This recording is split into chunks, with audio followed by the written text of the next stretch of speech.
Hey guys, welcome back to Nathaniel's Archives. I'm Ethan, and today we'll be reading Ted the Caver. This is part 3 of my series. If you haven't watched the first 2 parts, what are you thinking clicking on this video? Go watch those first 2 parts, you lazy people. You don't get to skip any parts. I'm holding you accountable. Anyways, besides the point. Please just watch those 2 parts so you understand the context, because I ain't explaining what happened previously. If I make references to previous parts and you don't get it, that's your fault. Plus this story is available for free on the internet, so, why would you not understand what I'm referencing? It's not like I'm reading a book that you have to purchase. It's not like I'm reading Lord of the Rings up here. I'm reading a story that someone posted on the internet, like blogs. Anyways, besides the point. This was uploaded February 10th, 2001. Scarcely 2 weeks had gone by, and already we were on our way back out to work in the cave. We admit that we had become obsessed with the idea of getting through the passage. That may be a sign of how exciting our lives really are. It's not that we think there's going to be something great beyond the passage. We just like the idea of being the first humans on the face of the planet to set foot in a virgin part of the cave. Yeah, I get that. Although if we found a hidden treasure, that would be fine with us. Who as a kid looked for his hidden treasure? Because I know I did. Yes, I am Gen Z, but I was still born early enough in Gen Z to where I still went outside and did fun stuff like that instead of being boring and I've got to blah blah blah this or that or other stuff. So yeah, where was I? Yeah. We got a late start and drove part of the way in the dark. When I tell people that I go caving at night, they wonder why. They don't stop to think that it's always night once you're inside the cave. All the way out to Mystery Cave, we talk about new ideas to speed up our work. He also told me that he talked to some caver friends of his that came up with an explanation about the rumbling noise. They thought it might be the sound of water deep within the cave, possibly a waterfall. They didn't really explain why the noise seemed to come and go. To me, it was just one more reason to get through, so we can solve the mystery. Personally, that's a mystery I wouldn't want to solve. You don't know what could be making that rumbling, even if it was something completely normal, hibernating bears or something, because this is winter. They would be hibernating at this point. I wouldn't want to poke the stick in the bear, if you know what I mean. I don't want to get eaten. I personally like to live. This trip we took Bee's dog Whip. She is a Jack Russell Terrier. I was not at all concerned about taking the dog into the cave. We have taken her before. She answers the call of nature before we go in, and then waits until we get out again. Also, she is well behaved inside the cave. We simply had to lower her via a custom-made harness until she reached the bottom of the main drop. Then she negotiated the rest on her own. She loves to explore but won't go out of our sight.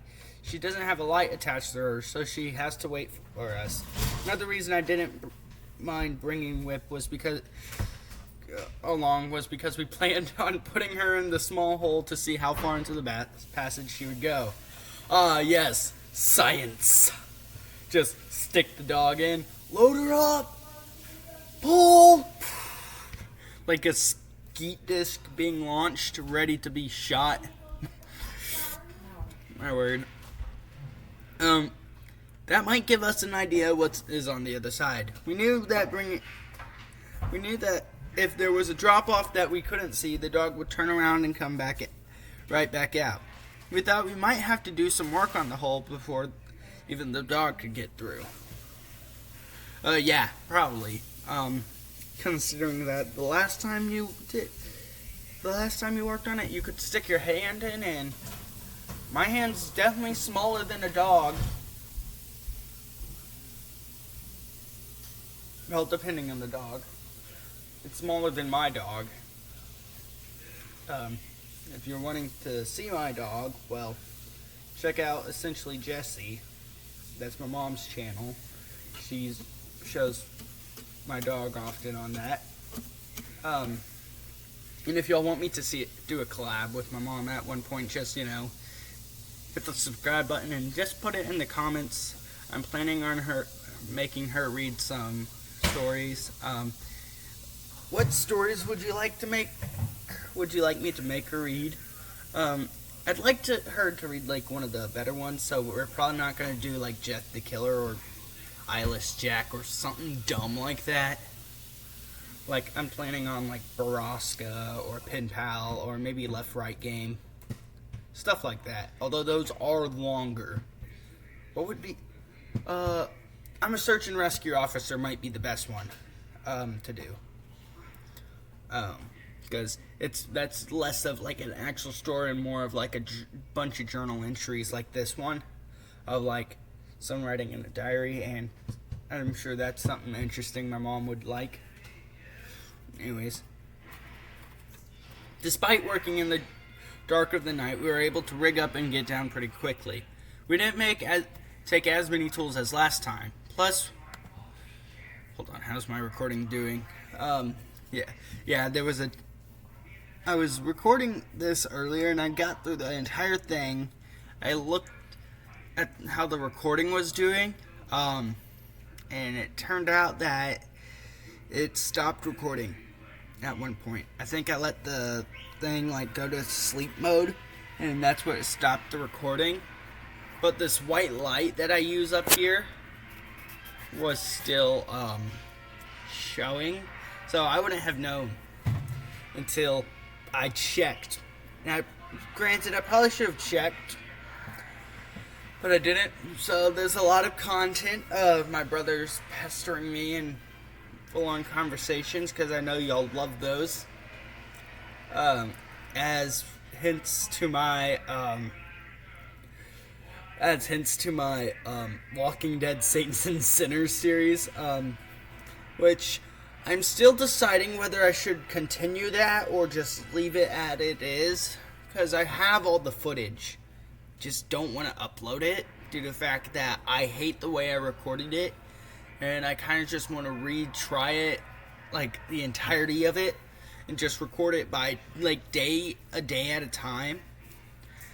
That would be like a better way of doing it, but I don't know. What do y'all think? Please leave in the comments what y'all think. Yeah. Where was I? Despite working in the dark of night, we were able to rig up and get down pretty quickly. We didn't take as many tools as last time, plus we left some in the hole so that we wouldn't have to haul them out and back in again. I did manage to get 2 more batteries for the drill for a total of 4. We also a few more masonry drill bits. Even with the dog, we made good time getting down. Then something bizarre happened that I can't quit explain. Yes, okay. It's funny that there's this typo. As my previous recording said, I'm making a lot of the same jokes that my previous recording I did in my previous recording that I couldn't. I'm probably not going to be able to upload due to the fact that it didn't finish, and I'm just redoing it.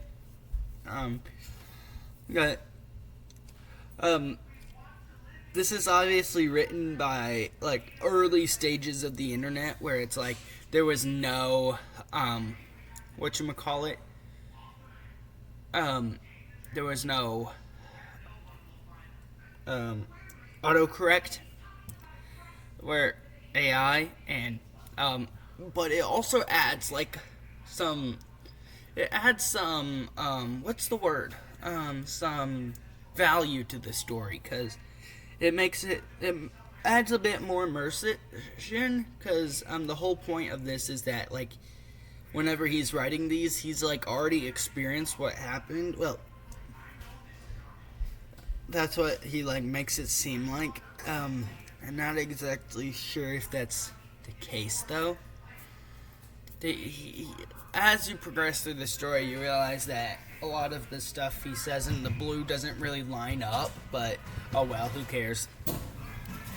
The dog began exploring as we let her off the rope. She was in hog heaven.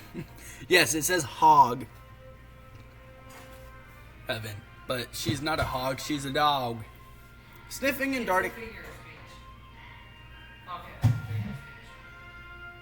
Oh.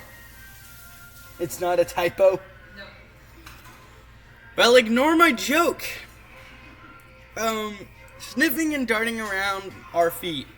She would run from one person to the other as we made our way back to the work site. At the point the cave splits into 4 passages, the dog seemed to run out of juice. She just stuck right by either B or me. That seemed kind of odd. As we progressed further into the cave, she would only stay by B. She seemed edgy.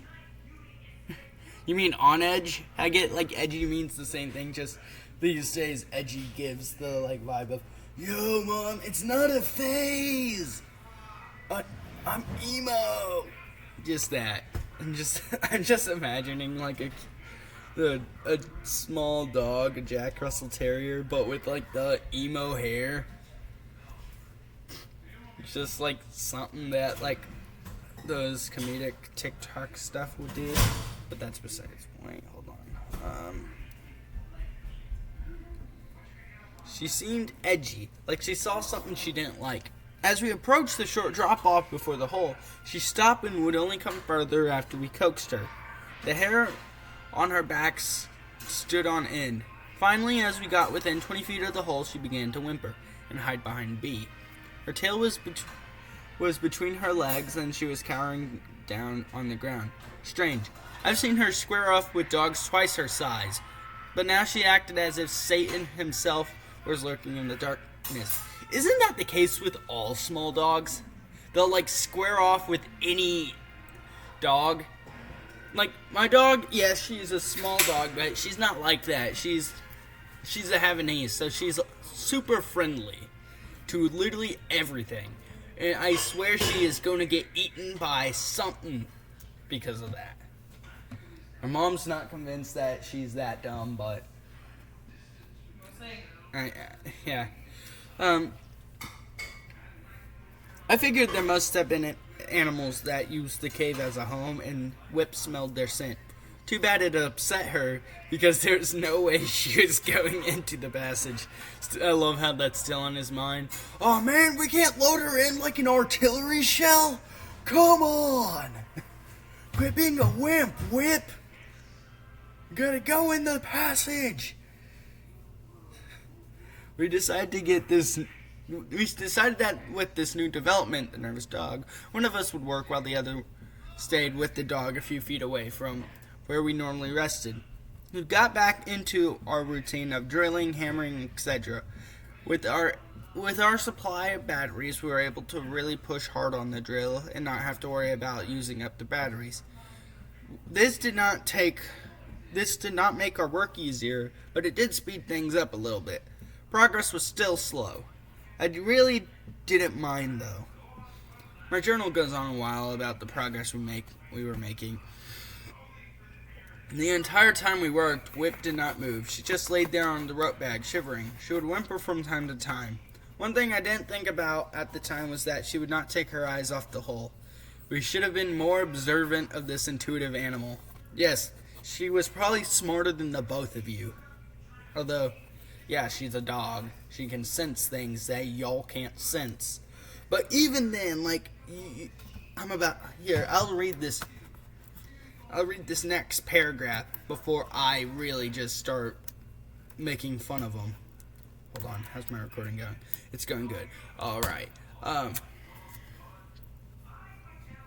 on. We were on our 4th battery when the second bizarre thing happened to us. B was working. He had just finished drilling a hole and getting ready to hammer the bullpen when he stopped working and looked into the hole. I was kicking back, almost asleep and hardly paying attention to B. He had a light by his side to illuminate the work area. I could see the eerie glow, a puzzled and intense look on his face. He looked over at me and shook his head. I asked him what was up, and he said that he swore he heard a strange noise emanating from the hole. He said it sounded like rock sliding on rock. Sort of a grinding sound. I assumed his ears were just... Hold on. I'm assuming his ears were just ringing from the drill. He didn't wear any earplugs this trip. He assured me that he heard what he heard. He didn't have an explanation, so I went back to dozing. B sat in the quiet of the cave for a long time before he resumed work. Also, he would stop from time to time just to listen. B is very grounded and not one to pursue some imaginary sound. I believe he heard something, but I'm not too concerned about what it was. I assume we'll figure it out once we get in the passage. These idiots are going to get themselves killed. That's not part of the story, but it might as well be. My word. Oh, I hear strange noises from the cave. More of a reason to go explore. I get it. If I heard a weird noise in my house, I would definitely explore. But this is a cave we are talking about. I don't care what it... Again, with my bear imagery. Like, if it's a bear, you don't want to go attack it. Bears live in caves, you know. So, my word. And that's assuming it's something like not inherently evil. Oh, that's my student journal. Like a demon or something. That's assuming it's something completely reasonable. I still think it's a demon. Because that would be a lot more interesting than a bear. I'm going to be honest. I like monsters that are interesting. I don't like boring monsters like bears or zombies or stuff like that. Like monsters that like really like, because I get it. I like zombie games. Y'all saw me play Walking Dead Saints and Sinners and get scared. But like zombies are kind of easy to deal with. Like you can kind of predict how you would take one out. Because of the fact that they are practically just from human remains. But there are certain creatures you can't predict how they would react, like demons, because certain versions of like demons say they can only be killed by exorcism, but like their host can be hurt by conventional weapons. Others say that conventional weapons work, aka Doom. And then some say you gotta have a special sword. I think, I will be honest, for those of y'all who like Demon Slayer, why? I guess the story is interesting, but my word, some of the lines in that show can be really cringe. Like, at the point where I'm like, just end this. Anyways, the final battery lasted another hour or so. We were sitting on the ground talking about our progress when I decided to see if I could fit my head in through the hole. My head easily fit, but there was no way my shoulders were growing in. As I was kneeling there contemplating how close we were, I noticed something that B overlooked. The wind had stopped. And all the times I've been in the cave, I had always felt the wind blowing. The last time we were working on the cave, the wind was blowing worse than ever. Even earlier, we remember the breeze cooling us off. But now, nothing. B said he didn't know when it stopped. The rumbling had ceased too. Bizarre. I'm out. I would be out if I had noticed that wind had stopped.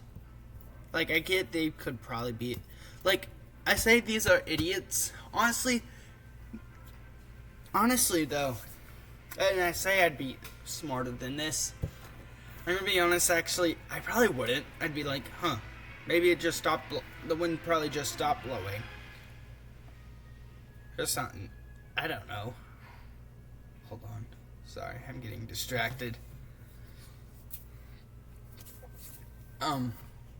But still, it's like, I hate the fact that I would do that in real life.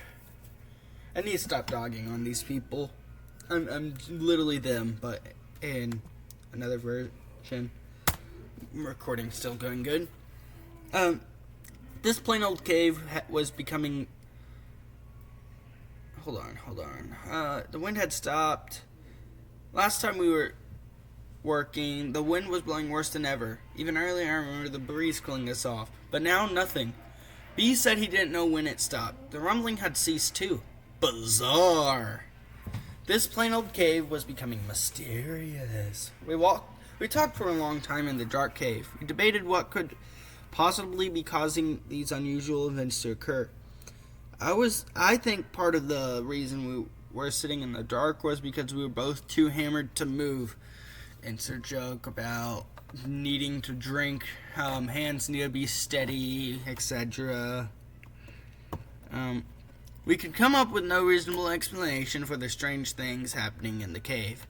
After sitting for at least a half hour, we slowly loaded up our gear and started for the surface. We couldn't have been happier to get out there. Once again, we left some tools in the cave. We just put them in the hole. Not enough people used this cave to worry about. Plus, we were too tired to care. You mean the hole that y'all been working on? The hole that probably has a demon in it? Yeah. Yeah, that's great. Demon now has weapons that he can kill y'all with. And I swear, if y'all left the drill in there too, sure, it doesn't have a battery, but who says that the demon